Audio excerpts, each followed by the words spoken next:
Hi, I'm Claudia Folska, and this is Cooking in the Dark, connecting communities through yummy food.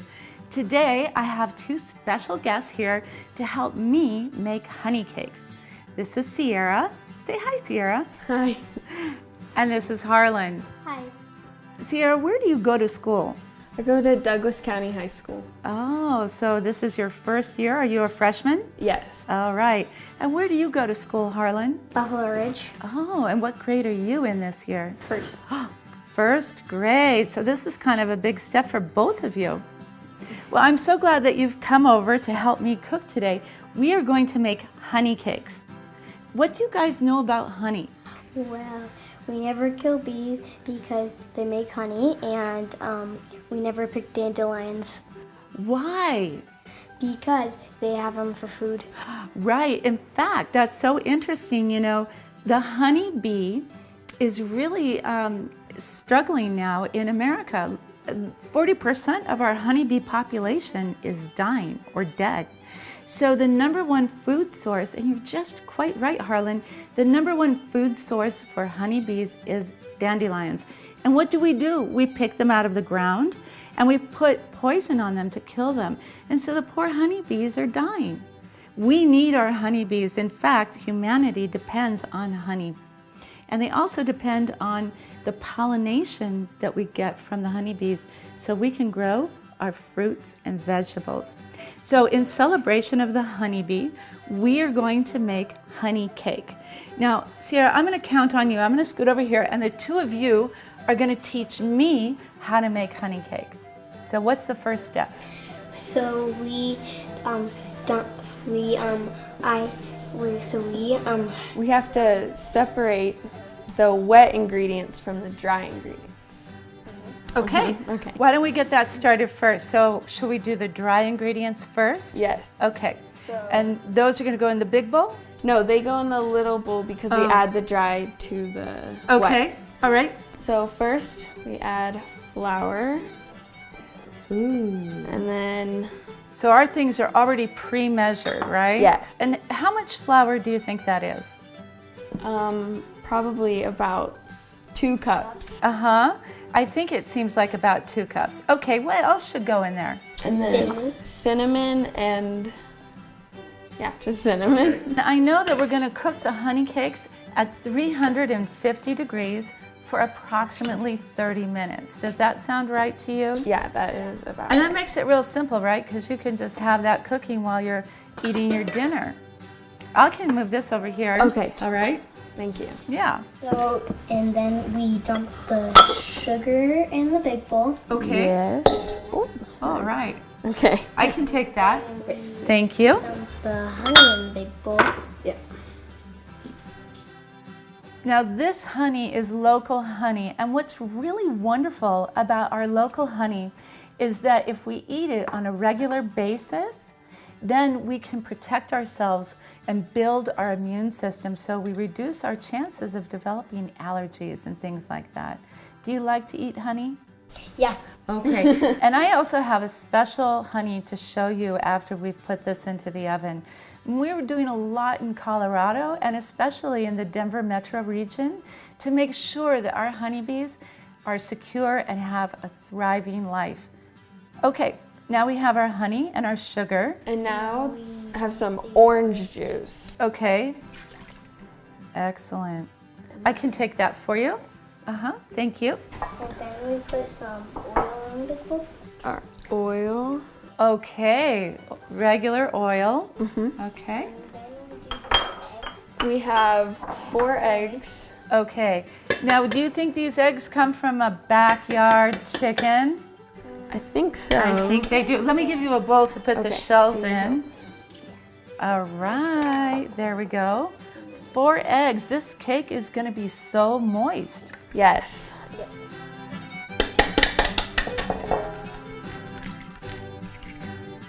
Awesome job. Okay. All done? Yes. Okay, thank you. Okay, and now we do the orange zest, remember? So Harlan's gonna take an orange and zest a little bit of the orange. Are you getting it? Do you need help? Yeah, okay. Yeah, there you go. I love orange zest because you know when you put that fresh orange rind into what you're baking or cooking, it just makes the flavors come alive. It has a nice balance and it makes it vibrant, you know? And a lot of times when we cook, I, as you know, can't see, but we can use all of our other senses, right? When we're cooking. So smell is pretty important, but what else is important when we're cooking? Nose. Your nose, and how does it taste? Right? Because we want to eat yummy food. There you go. All right. Gonna mix, now you mix all the wet ingredients. Boy, that does smell good. I just Yeah. love cooking with fresh ingredients.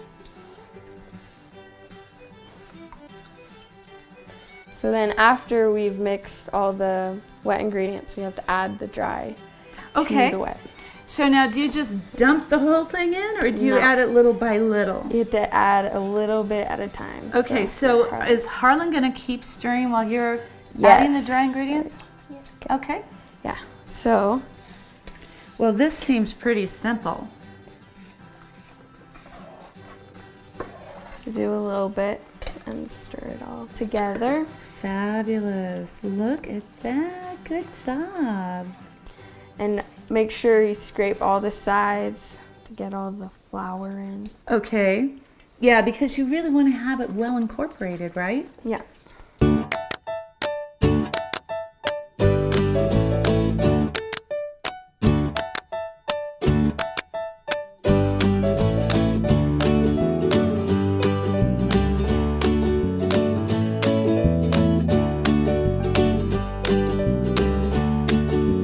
You know what? I wanted to show you something about my oven that looks a little bit different than everybody else's oven. You know, today, all of the electronics that we use, all those devices are always flat screen. Like you'll see my microwave is flat. And this whole control panel for the oven is flat. So what I had to do is I had to put Velcro stickers on there so I can feel how to operate my oven. So I know that this button is a convection oven, so I have to turn that on first. And let's listen. I'll push that. Did you hear it? Mm-hmm. Okay, so I feel that 1, 2, and then this is the temperature pad. So it's 1, 2, 3. So we want 350. So I'm going to press 3, and then 5, all the way down, just like a telephone keypad, right? 0. And this top Velcro on the right is start. Hear that? Mm-hmm. So we're going to hear that again when the oven actually reaches 350 degrees, okay? And then we'll put it in. But in the meantime, I already have made some honey cakes and we can finish them off now. Does that sound like a good idea? Yes. All right, let's go do it. You can go ahead and drizzle that all over your honey cakes. And every time we eat honey, we need to be considerate and thankful to every single little bee, every little soul that made this honey just so we could be healthy and enjoy the sweet nectar of the honey bee. So Harlan's gonna hold it right over the cakes. Good job.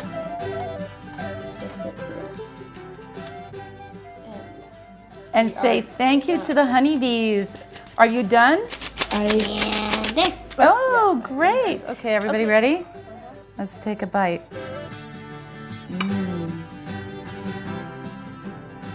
I probably get a big bite. This is the best one. This is the best honey cake in the world. Okay, let's see. That was really good. You're right. Yeah. Well, Harlan, Sierra, thank you so much for cooking with me in my kitchen today. I really appreciate it. I had fun. It's super yummy. Bon appetit. Those honey cakes sure were yummy, and the kids really enjoyed them too. You know, honeybees are so important to our survival. Now, I want to introduce you to my friend, Caitlin Rose Kinney. She's the beekeeper on the roof at Denver Union Station. We're up here on Union Station's roof with the bees. As you can see, there's a lot of bees. This one's really interested in me and how I smell. We've got 4 colonies living up here on Union Station's roof. They're doing really, really well. We've had these colonies for about 2 months now, and it's the beginning of July, so they're in peak season. They are going for it. They're working super hard, being really productive, collecting a lot of nectar. Just in the past week, I've seen a significant increase in their honey production, which is really, really exciting. The bees on the roof at Union Station are here more as a project to bring awareness to the bees and to the challenges that bees are facing. Now, Union Station is a steward for the bees. We're stimulating some conversation up here about what bees do for us.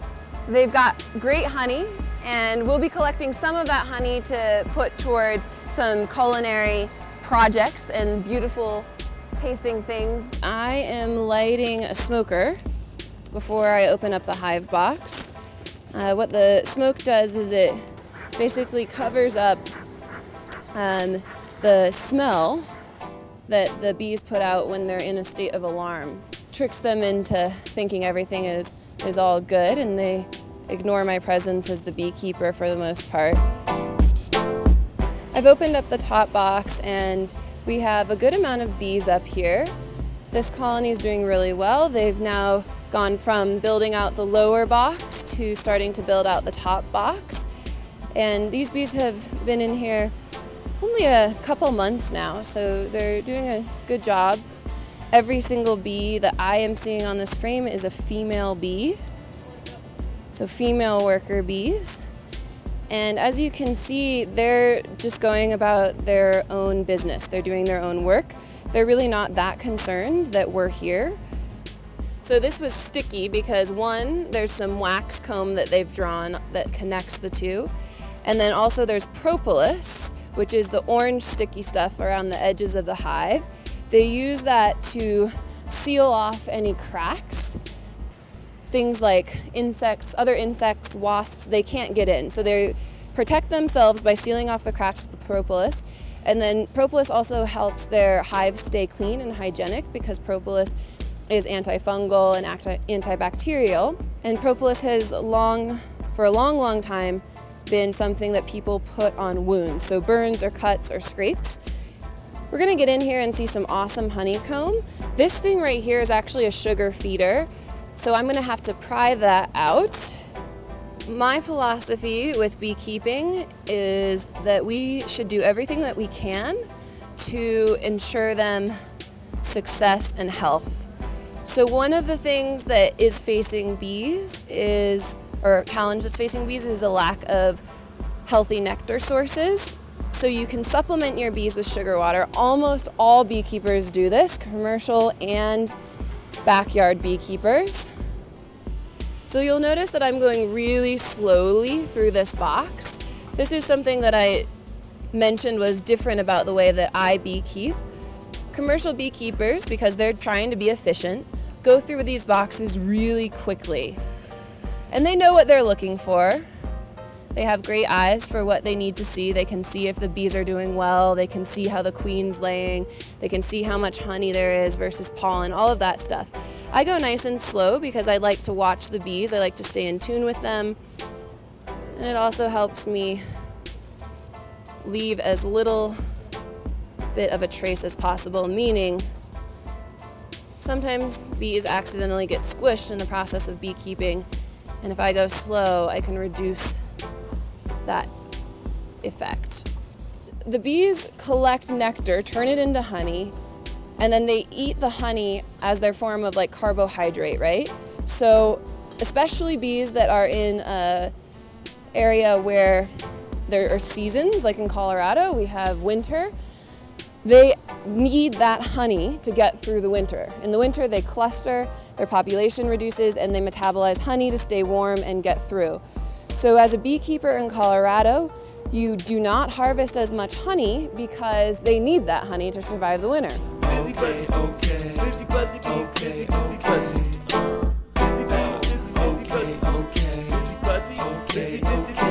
Who knew so much activity was going on the rooftop of Denver Union Station? Those bees are amazing. Now let's go down to the basement. I'll introduce you to my friend Chef Lon, and he's going to teach me his favorite honey recipe. Well, Chef Lon, I'm so pleased that you're able to participate with us on our show today. One of the things that I like to do is I ask my chefs before we start cooking if you'd be willing to wear a blindfold and spend a little bit of time in my world. You know, connecting to food is really important, and I really believe that we connect our communities through food. So would you be willing to wear this blindfold? Absolutely, yeah. Great. Thanks for challenging me with this task. Okay, well, once you have it on, then you can tell me what we're going to create today in the basement kitchen at Denver Union Station. Okay. You know, I was trained by a lot of the old European French chefs back in the day, and those chefs would tell you that your station should be so perfectly organized every day, and everything should be in the exact same place every day, that you could essentially have your eyes closed and cook service. Okay. So I guess this is a true test of that. And is there a particular name or philosophy associated with that? No, it's more just having your mise en place ready. You know, Okay. like in the cooking world, we say mise en place. So just having everything ready, having everything organized, and having it all in the same exact place every day. So cooking becomes more instinctual and more just reactive. Exactly. So it's really about, once again, what we hear over and over and over again is it's about the preparation. And then the execution is flawless. That's right. Okay, so what are we going to cook today, Chef Lon? Okay, so upstairs, like we say, we're downstairs in the bottom of Union Station right now. On the first floor, right above us, is a terminal bar. And at terminal bar, we're slowly but surely developing that into a German beer garden concept. We have Plaza Beer Garden outside, and shortly here in the next few weeks, we're going to be opening up Terminal Beer Hall inside. So one of my favorite dishes that we're doing on our new menu here is we're actually taking the idea of a schnitzel. And a schnitzel is a very finely pounded piece of meat that's breaded in flour, egg wash, and then breadcrumb, fried till it's golden brown. And then traditionally you would serve it with some sort of a kind of a sweet and sour sauce. So we thought it'd be fun to go with some deli mustard for a little bit of spice, a little bit of mayonnaise for some creaminess, and then very traditional in a schnitzel is capers to bring in that salty component, some fresh herbs in the form of parsley, and then obviously highlighting our honey here from Denver Union Station to give us that nice deep sweetness. You know, something I really enjoy about working with honey as opposed to like granulated sugar or something like that, it's just the depth of flavor. You know, you're still getting that sweet quality, but then you're really building off of that, you know, kind of foundational depth of the honey as opposed to just granulated sugar, which is pretty much just like straight sweet. We're actually getting a flavor with the sweetness as well. That's right. Very interesting. Well, it sounds so yummy. I can't wait to get started. Great. Well, So what are we going to do first? okay, good. Okay. Just scooting over here, yeah. So we have our mixing bowl here. All right. Good. And up here I have my whisk. Okay, so we're just gonna whisk all these ingredients together. Okay. So, the first thing that I'm looking for here, here's my measuring cup. And then, mise en place, I have all my ingredients here. So we are first going to weigh out a 1/4 cup of mustard. Okay. Okay, good. I think I still need a little bit more in there. Right now, I feel like, especially with using a measuring cup, what I can do is just make sure that it's overly full and then just kind of use the spoon to scrape off any excess. Okay. Okay, good. So now what we have here is a 1/4 cup of our mustard. So again, this is just a prepared deli mustard, kind of like a Dijon mustard. Has a little bit of heat to it, which I think balances out really nicely with the sweetness in our sauce. Okay. Okay, good. So now we're going to put our mustard away. And next, we have our mayonnaise. Okay. Good. So again, same thing here with the mayonnaise, and I'm just gonna put in, oh, I got a different spoon here. Okay. Good. A 1/4 cup of mayonnaise, so equal parts. Equal parts. So Yeah. that's a 1-to-1 ratio. That's right, and then we're gonna put the same amount of honey in as well. So it's gonna be equal parts of honey, mustard, and mayonnaise. Okay, good. Okay. Wow, I think I got this down. Okay, good. So now, let's see. Now we're done with the mayonnaise here, and we will move on to the honey. Okay. Good. And again, this is our Union Station honey from our ladies of Lodo. I love that. And you know, they work hard. Each of those little souls work so hard to bring us this wonderful honey, and it's really a great thing that we have it here.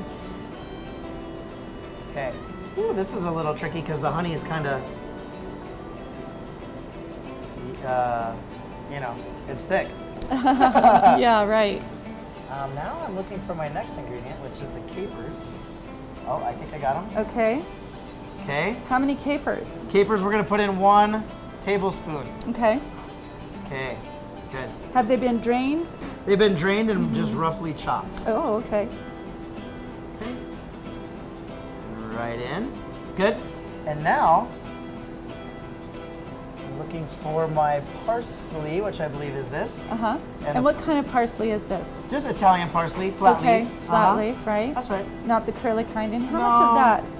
Just 1 big pinch. Okay. Although with the amount of mayonnaise and mustard on my fingers, I'm gonna put in 2 pinches because I think I'm still holding on to half. And was that finely chopped or coarsely That chopped? was coarsely chopped. Okay. You know, I like coarsely chopped herbs. Okay. I think that it gives you a nice big bite of flavor, and they don't wilt as quickly either. Oh, that's interesting. Yeah. Okay, so that's everything for our sauce. Okay. I have my whisk here, and we're just gonna essentially whisk everything together. All right. Well, it smells good. I can smell it from here. Okay.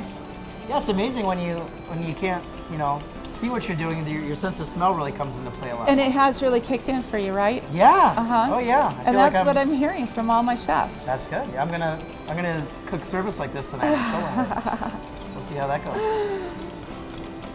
All right, let's So rock our and roll. sauce is prepared. Yep. Now we're to the point where we need to dredge our chicken and So- then right into the fryer. Real quick, you made the sauce first. Yes. Why did you do that? Well, because I want those flavors to kind of melt together, and I don't want the chicken to get cold while we're making the sauce. Okay. So the sauce is prepared, it's ready to go. Again, just proper mise en place, you know, like get done ahead of time what you can, and then when it comes to the actual cooking, everything's ready to go and it can just be served hot. And the sauce has had plenty of time to kind of melt the flavors together and whatnot. Okay. So, okay. This is Yeah. a very traditional European breading method. So- it's called an anglaise method. It's a French word. Anglaise. And it basically just means to flour it first. That protects the meat and coats it. Then you dip it in the egg wash, and the egg wash essentially acts as the glue. And then you put it into the breadcrumb mixture, and the egg wash allows the breadcrumbs to stick to it. And then when you deep fry it, it gets nice and crispy. The egg and the flour form kind of a barrier around the meat, so it keeps all the juices inside. So have you seasoned your flour? Yep, I Okay. season the flour with salt and pepper. Uh-huh. And then I season the breadcrumbs with salt, pepper, and a little bit more of our parsley from earlier. Right. So what oil are you using to deep fry in? This is just a vegetable oil. Okay, like any regular vegetable oil? Yep, just straight up vegetable oil. It's not peanut oil. Okay. Okay, so now, this is the dangerous part. Okay, that's the top of the fryer. So... I'm standing far back. Yeah, stand far back. Uh-huh. Are you cooking them individually or I'm all putting all together? 4 in at the same time. Uh-huh.